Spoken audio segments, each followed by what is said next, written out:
Today, Baba is emphasizing a lot on considering yourself to be a soul. Now, you see that whether you consider yourself to be a soul or not, you are a soul.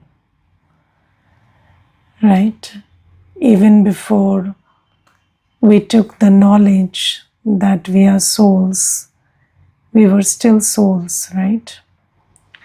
But it is very important to know who I am, or to live in the awareness of who I am. Now you see, if somebody says, I don't believe that there is the 5 elements of matter, and then there are the laws of physics governing the physical world, do the laws of physics cease to exist? No, there'll still be gravity, there'll still be the law of entropy, there'll still be everything, right? You will go and drown in water if you don't know how to swim, whether you believe it or not believe it. So, this is just a matter of awareness. Those who understand the 5 elements of matter, they are able to take benefit of the powers contained in it. They are able to operate with the 5 elements of matter when they know the laws governing matter. Similarly, Baba says that you are a soul, whether you believe it, not believe it, and there are laws of spirituality governing your existence.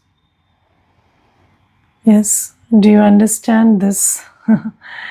And whether you agree with it, whether you dismiss it, doesn't matter. You know, there's this one brother and he said, I don't believe in the law of karma. I said, no problem, but the law of karma is working. And if you get a better explanation for your sorrow, please come and tell me. So he said, I believe that everything is random. You know, if things are happening randomly, or I believe in the theory of randomness. So I said, then that's even worse, because if you believe in randomness, then you have totally no control over anything. And it is sad that you can believe in a theory which gives you no control over anything, but you cannot even, you give it a chance to experiment with the theory of karma. That if I believe in the theory of karma, and let me just, take care of my karma in the present and see how it affects my future. So I said, just, give it a chance and experiment, but it is sad that you are not even willing to experiment. But you're telling me that you believe in the theory of randomness, which tells you that whatever you do, your life can be miserable. So why would you believe in such a theory and not this? So you see that the law of karma is working, whether you acknowledge it, not acknowledge it, it is still working. And we can see that, a simple act of taking responsibility of the acts of the mind, leave the body and words and everything, just the act of the mind. Just tell yourself, my mind is my creation, my thought is my creation, and I will feel as I think. So feeling is the product and karma is the thought. Just experiment with this one thing, that, I take responsibility of the thoughts I create, and just look at how your feelings change, how your state of being changes. And what is so difficult about understanding the law of karma? And Baba says, similarly, you see, the law, you are a soul, and the laws of spirituality govern your existence, whether you believe it or not believe it. But if you consider yourself to be a soul, and not, you don't even need to, at this time in the confluence age, you don't even need to take care of the laws of spirituality. If you just consider yourself to be a soul and surrender to Baba. So you see, when we say be soul conscious, it means that you understand you are a soul, and then you understand this is your father, teacher, Satguru. That is also an aspect of soul consciousness. So physically, you cannot discern whether this is Shiv Baba, because Shiv Baba is sitting in the body of Brahma Baba. But when you can recognize yourself, you can recognize Baba also. And when you recognize Baba and you recognize Brahma Baba, that maybe you don't have a blood relation with Brahma Baba, but Brahma Baba is also your alaukic father. He is also your, this is also your alaukic family. And when you recognize this Brahman family, when you recognize Shiv Baba, when you recognize you are a soul, then what do? You surrender completely. You surrender to Shiv Baba, that Shiv Baba, you are the father, teacher, Sadguru, and I will do as you say. And you see, the the sign of soul consciousness is, so do you know that when we come to Baba, when we recognize Baba and we belong to Baba, then there is a promise we make to Baba. And what is that promise? Baba, I will do as you say. I will sit with you, eat with you, walk, do everything on your directions. That is the promise you make. So how do you know that you are really soul conscious? So becoming soul conscious means you know that you are a soul, and this Shiv Baba is your father, teacher, Satguru. So you completely surrender to Baba's directions. And that is being soul conscious. And this is the promise that you make to Baba. And second thing is, if you have any doubts about, what is Baba's direction, or any clarity you need, then you also get an instrument in the Brahmin family.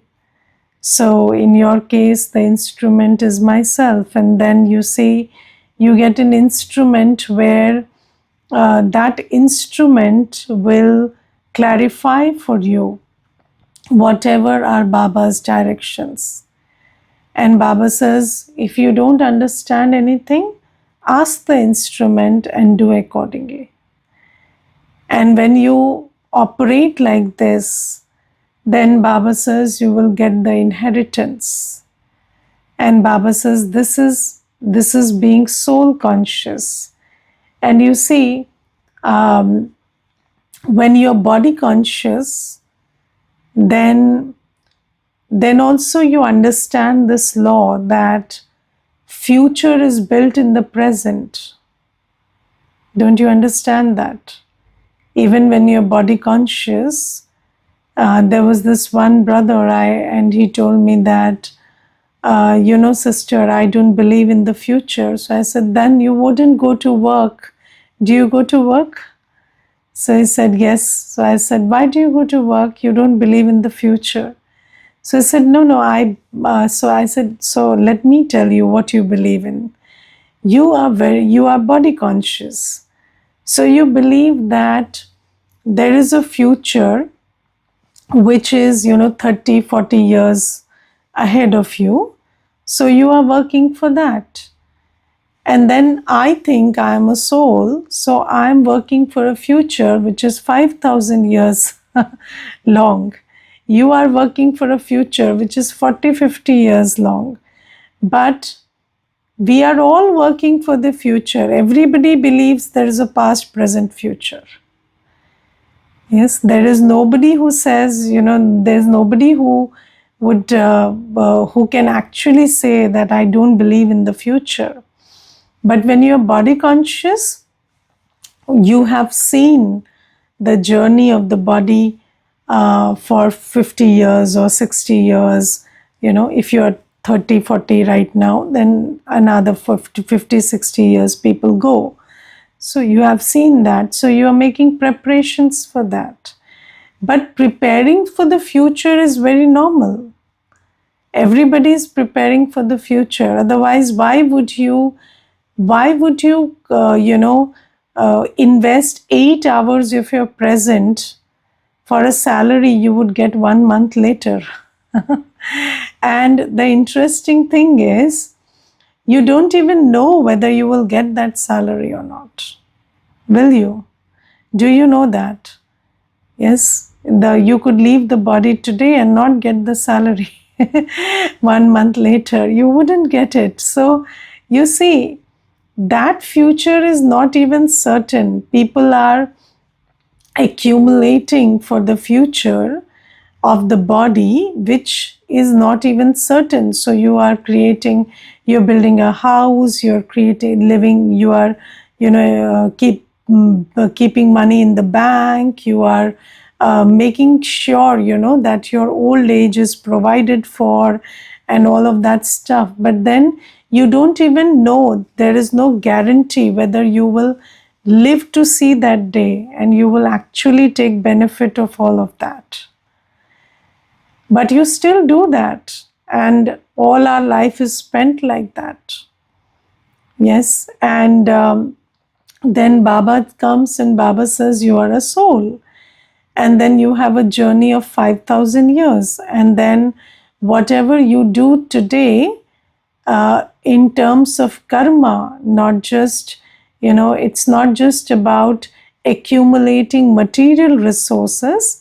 It's about who you become and what you accumulate as your karmic income. And Baba tells us that, every soul has a karmic credit or karmic debit that you carry with you.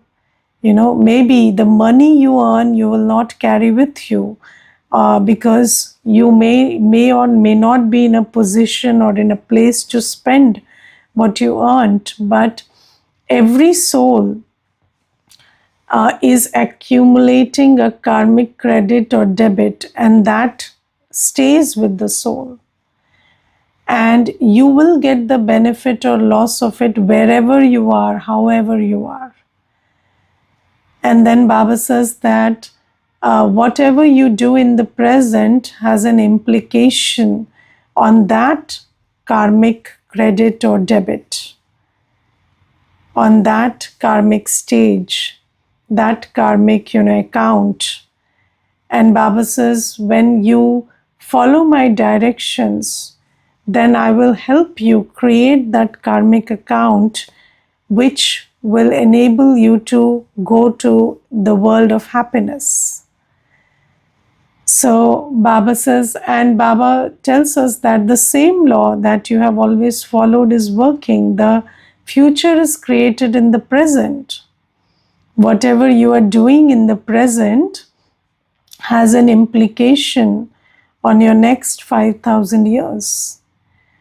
And Baba says that you have to pay a lot of attention to being surrendered to me and doing whatever I say so that you can accumulate that karmic account credit.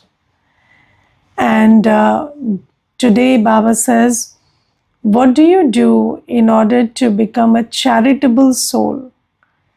So charitable soul is punyatma. A soul with karmic credit is called a charitable soul. And charitable souls go to the world of happiness. Punyatma go to the world of happiness. And why are we in this world of sorrow right now? because we are papatmas. We did a lot of sin in the 63 births. So we are the souls who have karmic debt on us. So that's why we are in this world of sorrow. And Baba says, how do you change this debt to account of credit? How do you become a punyatma? So first thing Baba says, perform good acts. Second, Baba says, just do all-round service. And third, Baba says, imbibe divine virtues. So Baba gives these directions to the souls who are soul conscious, that you listen to me and sow the seeds that you will reap in the future. So perform good acts. What are good acts? What are good acts? The first good act, the most important good act is remember Baba. Yes, nobody told us that is a good act before Baba. So, Baba says, just by remembering me, you could accumulate a lot of, karmic credit. And I know this. There's one sister, and she's into counseling and stuff. And she said, once I recognized Baba, and I started following Baba's teachings. Whenever some patient comes to me, I ask that patient, who do you remember? Who are you remembering? And she said that, if you can really figure out who the person is remembering or what the person is remembering, then you figure out that all the problem lies there. Yes, so your mental illness is because of the one you are remembering. So, so if you look at it, this is a very interesting thing, that if you are remembering the ones who hurt you, betrayed you, or the ones who, did wrong to you, or you're remembering something of the past or something of the future that is a cause of loss of happiness, then that's where your mental illness, that's the seed of your mental illness. So she said, whatever, all the books couldn't teach me, Baba taught in 1 second.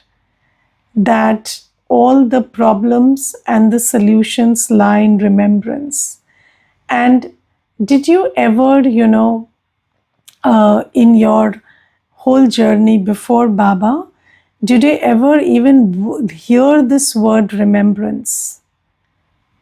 We didn't even hear this. Nobody told us that, you have to be careful about remembrance. And when I came to Baba, I was very intrigued with this remembrance. And then I slowly discovered that I'm remembering something or the other all the time. And it took some time to come to that awareness, because just like you're not aware that you're thinking, you're not aware that you're remembering. But you're always remembering someone or something. And Baba says, first good act, keep remembering me. Just hold me in your awareness. And remembrance is an aspect of thought and feeling. So remembrance is not just thought, remembrance is thought and feeling. So when you remember somebody, you feel their presence, you feel their quality. So thought plus visualization, which leads to an experience, that's called remembrance. And Baba says, first good act is keep remembering me. And then what are the other good acts that Baba teaches us? So, so when we talk about good acts, then we also have to think about the not so good acts or the bad acts. So Baba says, perform good actions. So that means don't perform the bad actions. And when we perform acts of vice, lust, anger, ego, attachment, greed, then we drain our spiritual energy and we create a karmic loss for ourselves. So Baba says, don't perform bad acts. And for that, first thing you have to change is your vision. So our vision is criminal these days. Yes, so our eyes see the bodies, and then there are thoughts of lust or anger or ego or attachment or greed, and especially lust. And Baba says, if you want to be a multi-millionaire, if you really want to accumulate in your karmic account, then you have to make the effort to change your vision. You have to change your drishti from criminal to civil, because the moment your drishti is criminal, so I remember there was this one Mata and she would shout at everybody. She was not at all, respectful or polite. And then she told me that whenever I see these people, the people who are working for her in office, so she said, whenever I see them, my blood boils, and they do everything wrong and they are always making mistakes. So I said, your blood doesn't boil because they are making mistakes. Your blood, because everybody is making mistakes. Is your husband not making mistakes? Are your children not making mistakes? Everybody is making mistakes. But your blood boils because you see them as servants. So it is the drishti, it is how you see somebody, and your perception of somebody. That is, if you have a perception that the opposite gender is just there for you to, have sensory pleasure from them, then you look at everybody as just an object of sensual pleasure. And it has got nothing to do with who they really are. It's got everything to do with your vision. If you're getting angry at everybody, if you are insulting everybody, demeaning everybody, that means that your vision is that this person is immaterial, or they don't matter. So your vision is very body conscious. That's why you're behaving like this. So Baba says all the vices, they have their root in your vision, because when the eyes see, then the thoughts come and then you react.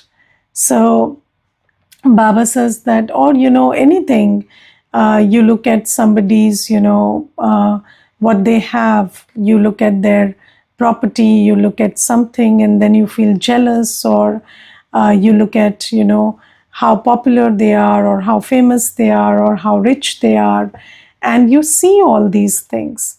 And it's your vision that gives rise to greed and jealousy and, acts of defamation that you do after that. So Baba says, change your vision if you want to be multi-millionaires. So because the opposite of good acts is bad acts, and when there is criminal vision, when there is vicious vision, then bad acts follow. So change your vision. How do you change your vision? How do you change your vision? So first you should know that the eyes don't see. It is you, the soul, who sees through your buddhi.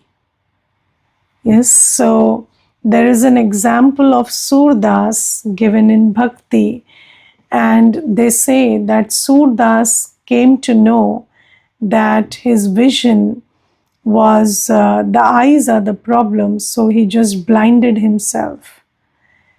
But I don't know if you have had the opportunity to talk to somebody who is physically blind.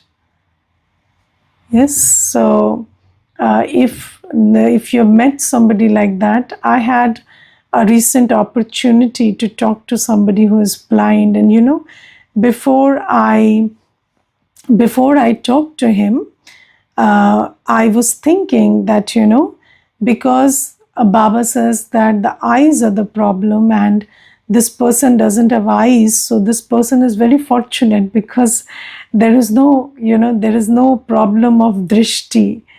But then, when I started talking to that person and I asked him, what are the things that you struggle with? Then this person told me that I struggle with jealousy, I struggle with anger, I struggle with lust. So I said, but then how do you? So he said, I can't see things, but I know things. And I know this person is more famous than me, or this person is in the same competition as in the same business as me, and he's my competitor, and he's earning double of what I'm earning.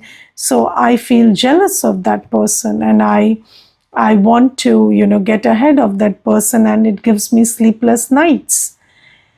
So then I was just thinking that yes, it's so true that you actually don't see with the eyes.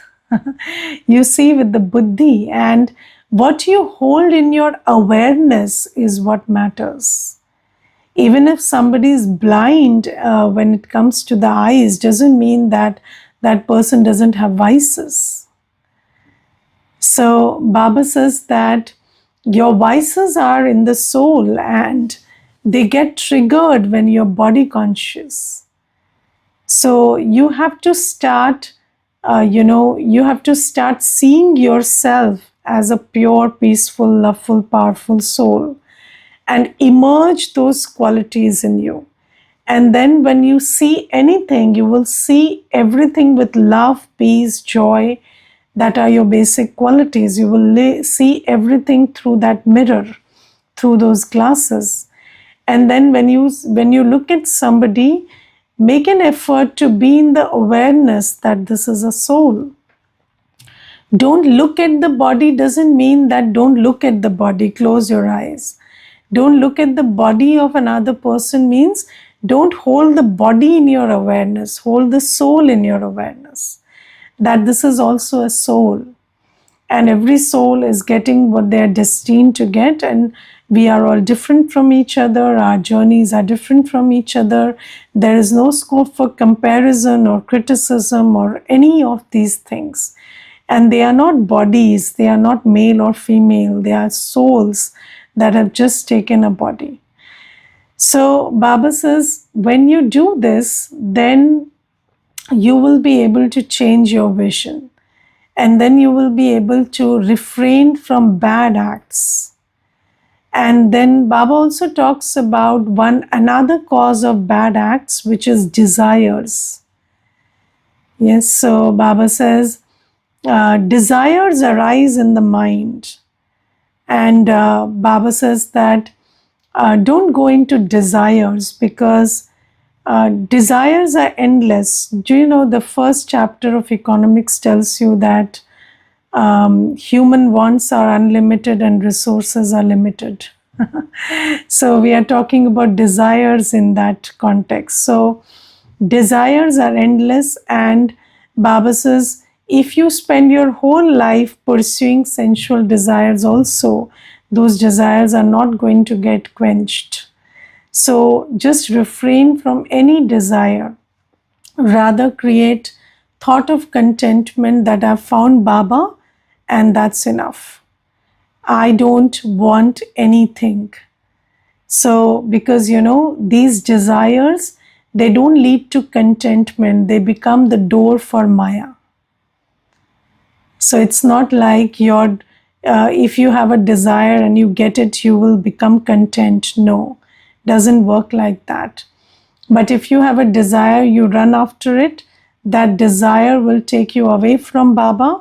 That desire will make your whole Sangam Yugi life hell. So this is why don't go behind desires. So Baba says, refrain from these two things. change your vision and create thoughts of contentment that I have everything. And then perform good acts. Remember Baba and do whatever Baba says. So when you eat, drink, sleep, talk, think, see, hear, everything on Baba's Srimad, that's called a good act. And Baba has given Srimad for everything. Seeing a soul is a good act. Creating good wishes and good feelings for another soul is good act.